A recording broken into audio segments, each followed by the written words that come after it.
Yesterday and this last couple of weeks in the NFL isn't just about who's playing. It's about who's not playing. The Steelers' defense ravaged by injuries gave up 37 points. The Packers missing 5 or 6 elite starters lost. Ryan Tannehill doesn't have Derrick Henry, 4 picks. Even Tom Brady last 2 weeks, no AB and Gronk, struggled. Alvin Kamara gone for the Saints. Oh, they can't score like they used to. It's late November. Injuries are piling up. Those decimate the bad teams. But Dallas is not a bad team. They're a very, very good team. They have now shifted into survival mode. So will the Packers. They're just running out of star players. I mean, you tell me Dak's missing Amari Cooper, his best receiver, and his left tackle, who will be a first-ballot Hall of Famer, Tyron Smith. You tell me the last time Dak missed both of those and was great. And CeeDee Lamb got hurt at half. Shocker, Dallas had 9 points. They were also missing their 2 top pass rushers, DeMarcus Lawrence and Randy Gregory. So they put some pressure on Patrick Mahomes, but he was the much more comfortable quarterback. This is not an excuse. Dak did not throw the ball particularly well, but we've never thought of Dak as an elegant thrower of the football. He doesn't throw it as well as the old Tom Brady or the young Justin Herbert. That's not what he does. There's a lot of components to Dak, but a beautiful thrower of the football, artistic arm talent is not one of them. This is not an excuse, but he was sacked 5 times, under siege for 3.5 hours. But you know what? When I look at the standings this morning, here's what I see. Bill Belichick's in first place. John Harbaugh and Lamar Jackson are in first place. Mike Vrabel's in first place. Andy Reid's in first place. Aaron Rodgers is. Tom Brady is. Sean McVay's close. And the Dallas Cowboys are in first place. Injuries decimate average to poor teams. The Cowboys aren't. Kansas City is healthier now. Chris Jones is playing the right position. Isn't it funny how Kansas City's defense, all their problems have vanished? I know a lot of you say things like eat the rich and go after the top 1%, but when you're missing the top 1% of your football team, you're not the same team. Think about this. Green Bay was missing the most starters in the NFL yesterday. They lost. Dallas was missing 4 of their best players. They lost. Pittsburgh was missing maybe the best pass rusher in football. Minkah Fitzpatrick, TJ Watt. They had their worst defensive Sunday in a long time. These are not excuses. They're just reasons. I think Kansas City is a very good football team. I think Dallas is an exceptional football team. But one is healthy and one's on crutches. For Dallas to only surrender 19 points, felt like they never mounted any real drives. Kansas City took a lead early and you thought they were going to run away with it. And 3.5 hours later, you're grumbling about Mike McCarthy's clock management, but they were in the football game with 6 minutes to go. Dallas is fine. Their health list isn't.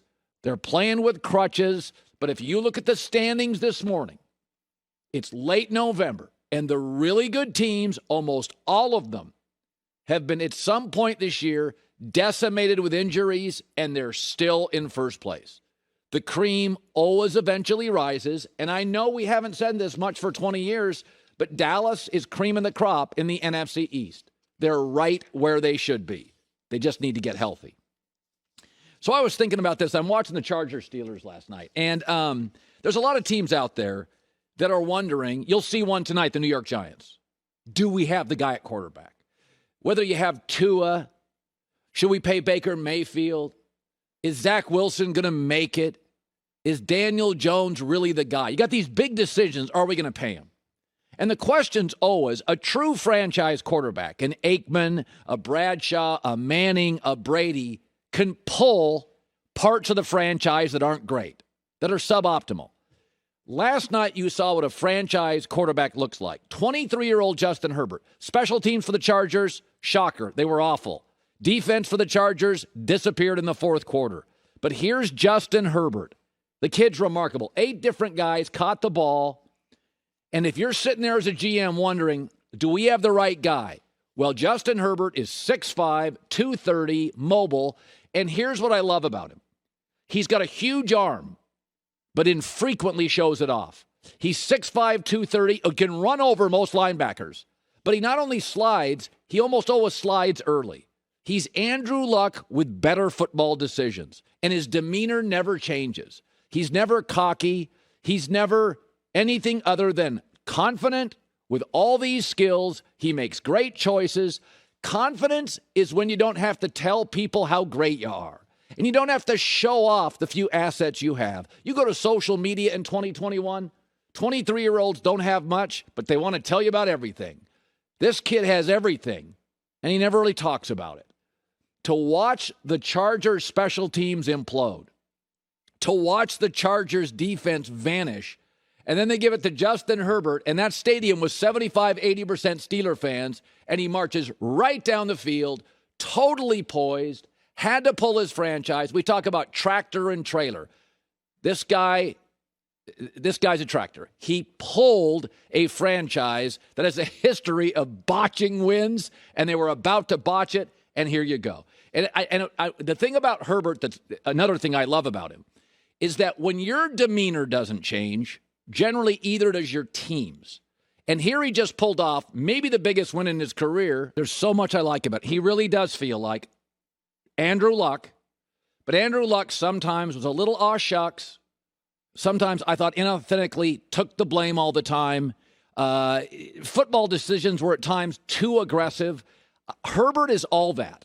He runs a little better than Luck. He's got a little better arm than Luck. He makes better decisions than Luck. I get the humility of Andrew Luck. And unlike the Chargers, by year 2, it looks like he's got now a really workable offensive line. So Andrew Luck left us too early. We got another Pac-12 quarterback. And if you've got a young quarterback and you're wondering, is he the guy? That's the standard. Big, strong, smart, gets the ball to 8 different receivers, overcame an O-line in the first year. Now 7 running backs touched it, 8 receivers caught it, and overcame a classic Charger potential meltdown. Overcame it. Got the ball, drove him down. If you had no idea how long Justin Herbert had played in this league, you just watched him, you'd think he's 33 years old.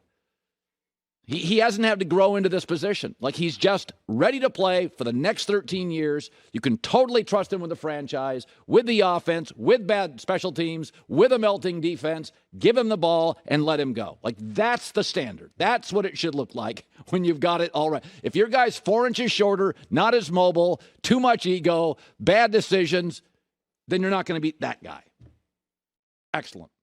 Hi, everybody. Thanks for watching. Subscribe here to get the latest from the show. Also, be sure to check out more of the best clips from The Herd or go watch a few segments from other shows on FS1.